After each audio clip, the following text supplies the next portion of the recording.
Hey everyone, welcome to a new lesson. So we have our first animation, which is really nice. And now it's time to create the second animation. So I want, of course, the second animation to begin right where this one ends. So I'm going to select our main comp, our original character composition, press Ctrl C and Ctrl B, and now I'm going to rename this as second animation. Now, place this second animation on your timeline and zoom in until you reach the end of the first animation.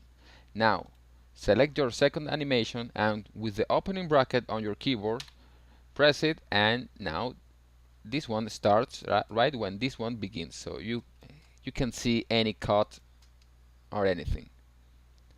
Alright, now let's open our second animation. And what I want to do on this animation is that I want the body to bend like this to go to this part, and when he does this, the arms will stretch wide open and the legs will open, first the right leg and then the left leg. So I'm going to select the body because we need to animate the body. So let's make this body, I don't know, an orange color, and let's move to the first second of the animation. Now open the position here on the settings and click here to create a keyframe. Now 10 frames later we will move the body up to this point. I think this is enough, maybe a little lower. Yeah, right here, right to this point. So he will go like this.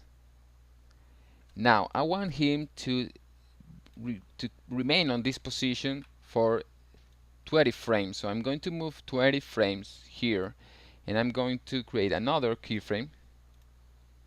And now 10 frames later I'm going back to my original position, and see, I'm going to take this one, copy and paste it here. So he will do this.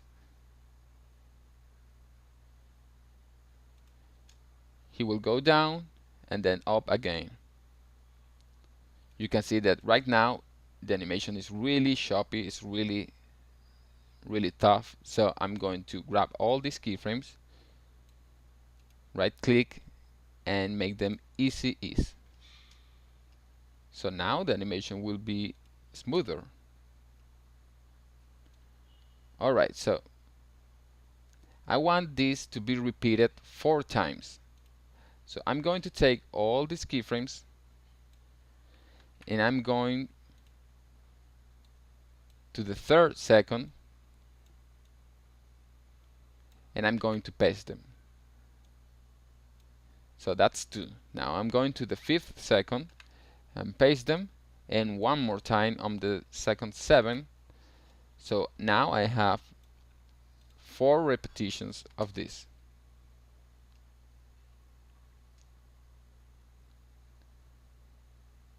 Now the next thing is to animate the arms.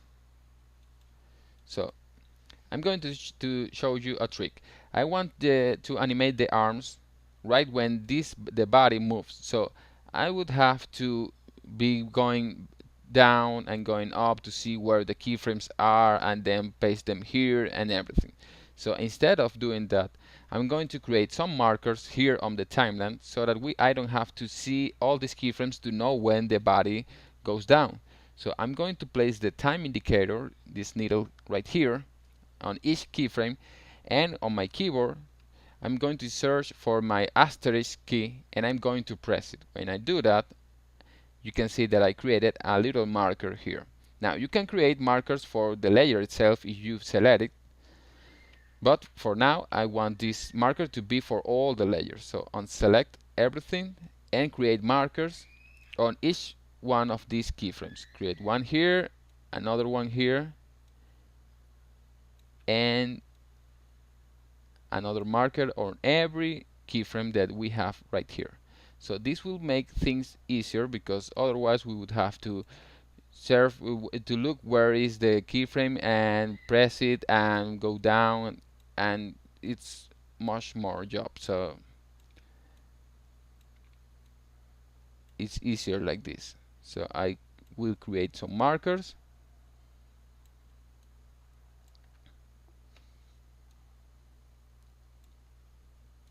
If you want to delete one marker, for example, I put this one bad, so I'm going to right click and you can select delete this marker. Now I'm going to create another one here, and if you want to delete all of them, just right click and hit on delete all markers. So now I can close the body layer. Now let's first animate the hands, the arms. So let's open the position settings, and I'm going to change the position on each keyframe. For example, this will be a keyframe. Now let's first go with the right hand. When he bends like this, I'm going to move the arm like this. Pressing the shift key on my keyboard, I'm going to move it, and then I'm going to move it up a little.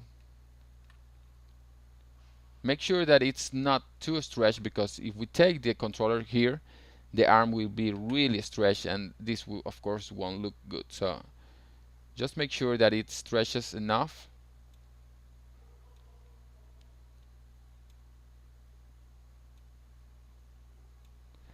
Like this. So it will be like this.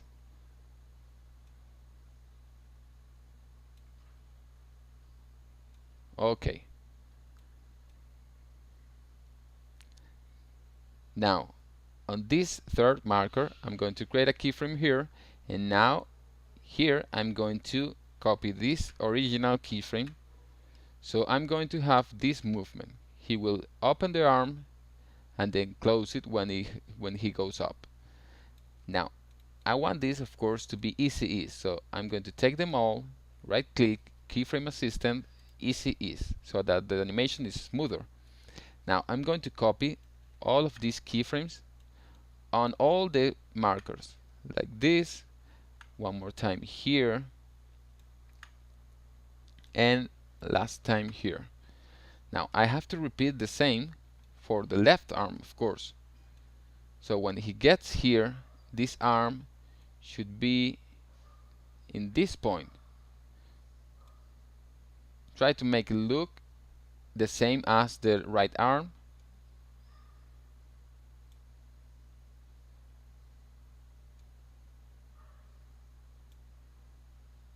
So it should be like this. So when he goes down, the arms will move as well. Let's create another keyframe here, and let's copy the original one here. Now let's make them easy ease, right click, keyframe assistant, easy ease. Copy all these keyframes and make sure that you copy all of them into the markers.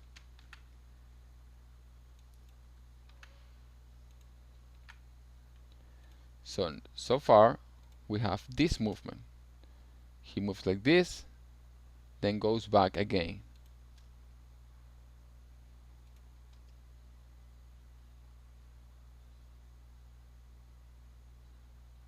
So far so good.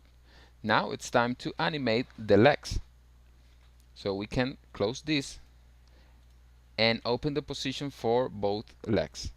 Now make sure that you save anytime that you can, so you don't lose any job. Now we have the left and the right ankle. So here on this first marker, we're going to create some position keyframes, and then here first I want to move the right leg, and then when he goes down again, I'm going to move the left leg. So for now, let's focus on the right leg. So on this point, on this second marker, I'm going to move with the shift key pressed on my keyboard. I'm going to move this on the x-axis. That means horizontal. I'm going to move this until the leg is completely stretched.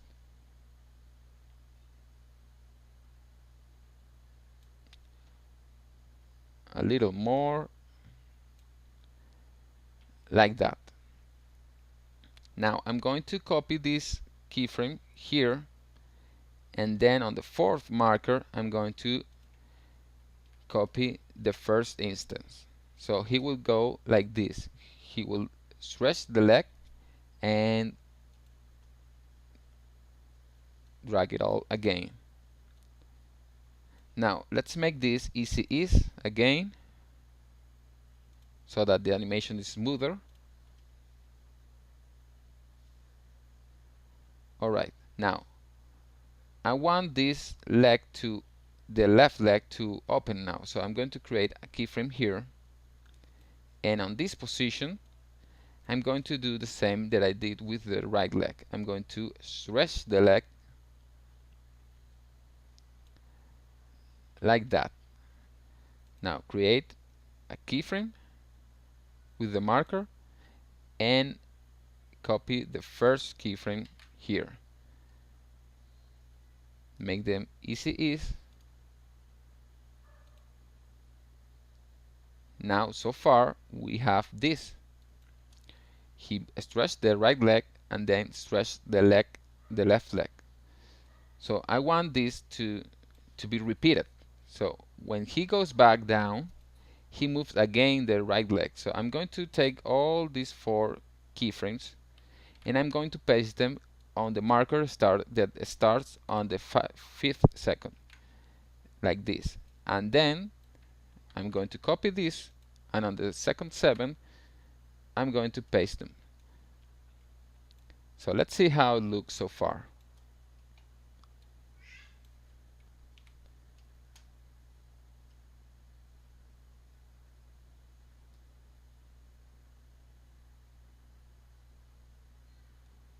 Very nice, right? He looks really natural, and I like how the body moves. You can see that if we hadn't rigged the character as we did, the movement wouldn't be so nice. The movement would be really stiffy and it would look super weird. So because we rigged the character separately with the arms, the body, the legs, and then created the bones and everything, we have this nice animation where the character moves really natural, in a really natural way. So far we're good, but the attention to the details is really important when we are animating a character. So right now what I want to do is to animate also the hair, because right now we have movement on the eyes and we have the animation on the body. But what happens to the hair when he moves like this? We should have some sort of movement here, right on these 2 hairs right here. So I'm going to close all of this, and I'm going to select my hair.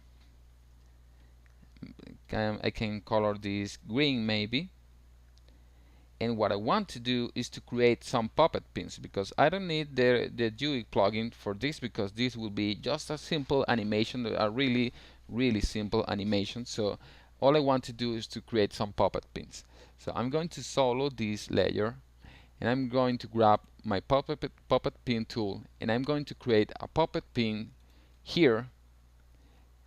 I'm going to add another one here, so I can move this one. This will be the puppets that I'm going to move, but if I only create these 2 pins, the movement will go like this. I'm going to move over here, so I need to create some anchor points here, some anchor pins, so that when I move here, I can move without damaging the hair.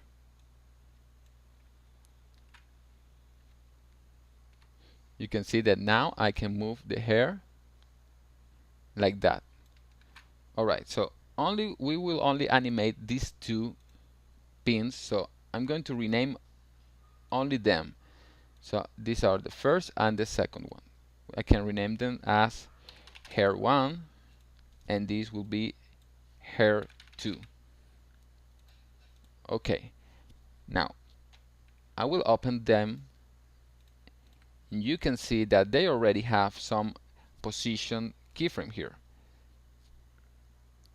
So I will move these keyframes right when the first marker begins, and now I'm going to turn off the solo because I want to see everything. And now when the character goes to this point, the hair should have some movement. So I'm going to create some keyframes here, and I'm going to close in here, and on the 5 frames later, can move all this to here, right on this part, because he's moving like this, he's going down and gets here. So I want this, in this point, the hair to be a little movement. So I'm going to grab my 2 pins and I'm going to place them a little to the right, like that. So I will have a very simple movement. You can see how it moves. It goes a little to the right and go back again. Because if he is going down, the hair should move as well. So if you hit play, let me unselect this, you can see that it looks really nice. Now I will take all these keyframes and make them easy ease so that the hair movement is softer. Okay. Now when he goes back again, the hair should move as well. So I'm going to take these 3 keyframes and paste them here. But in this case, the movement will be different. When he is going up, instead of moving to the right, this hair will move to the left, like this.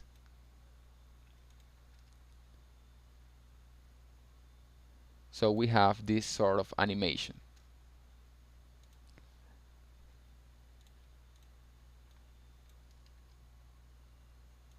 So if we take a look at how the hair is animated, we have this.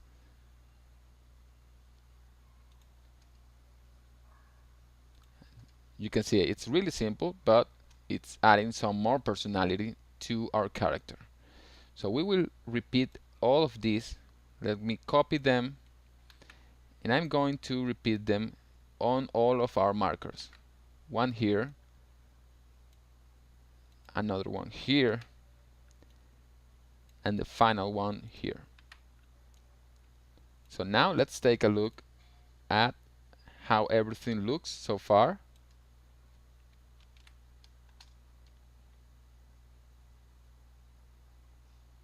Really nice. So as you can see, the little details add a lot to the animation. For example, the hair detail is adding a lot to the character animation. Of course, we can add as many details as we want, but for now, this works really fine. So we have our second animation. Let's go back to our main comp, and you can see that this animation ends. Let me get back here. We have the first animation, then it ends, and the second one begins. And we don't even notice that these are 2 different compositions. So that's pretty cool. So now let's go to the third animation.